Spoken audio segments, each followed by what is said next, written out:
Okay, Krishna Singh asks an interesting question. If India somehow lost a war with China in the future, will it create a chance to implement Hindu ideology one party system in India because democracy is killing the potential of Indians? That's a rather interesting question you ask. So consider this entirely fictitious, entirely hypothetical scenario. Okay, completely hypothetical. Don't hate me for doing a thought experiment, a Gedanken experiment. So in this imaginary experiment, India loses a war to China, and India comes under Chinese domination, control, whatever you want to call it. Now, the first question is: will the Chinese, in such a completely fictitious, ridiculous, hypothetical scenario, will the Chinese want to occupy India militarily? I think it's a fool's errand. The Chinese would not want to, in this imaginary hypothetical scenario, they would not want to occupy India militarily. What they would want in this imaginary scenario is to place a puppet government in power in Delhi that will control the country and be a vassal to the Chinese Communist Party. That's what the Chinese would most likely want in this imaginary scenario. So, what kind of puppet government will they install in this imaginary scenario? They will install a government that is very similar to the one that they have. A one party system, political parties in this imaginary scenario will be banned. Democracy in this imaginary scenario will be banned. Look, the Chinese have often criticized India very strongly. Okay, they've been doing it for quite some time. What are the criticisms they have of India? One is that India, in their words, is it's a in from the Chinese perspective, India is a slave of the West and a lapdog of the West. What do they mean by this? They mean that we are so deeply mentally and colonized in various ways that we are still carrying on the system that was used to colonize us. The system of governance that the colonizers imposed upon us when they were occupying India, we have continued that since 47, like a good slave. So that's what the Chinese criticize, and their criticism is entirely justified. That's one. That's one criticism the Chinese have of India, that we are slaves of the West and lapdogs of the West.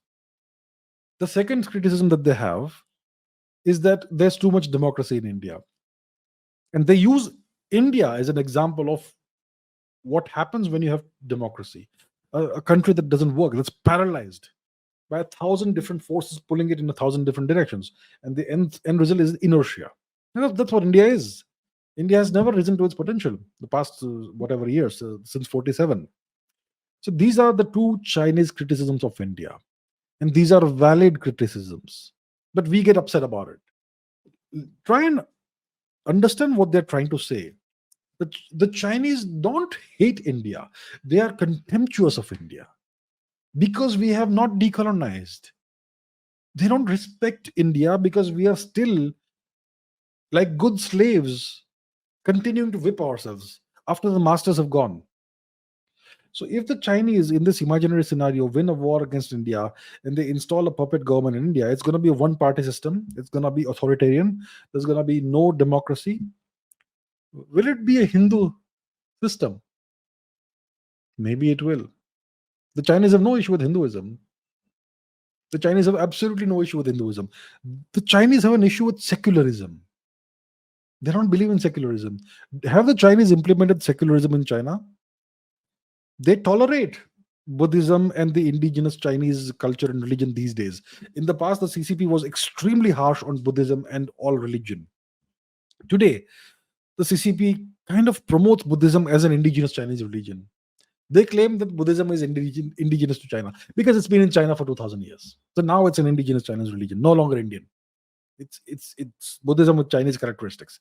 So the Chinese promote Buddhism. They allow people to practice whatever religion they want if they want to. Most Chinese are still atheists, but India is not an atheistic country, and the Chinese will definitely not allow, in this imaginary hypothetical scenario, they will not allow this nonsensical secularist ideology to continue. They probably will be okay with a Hindu government.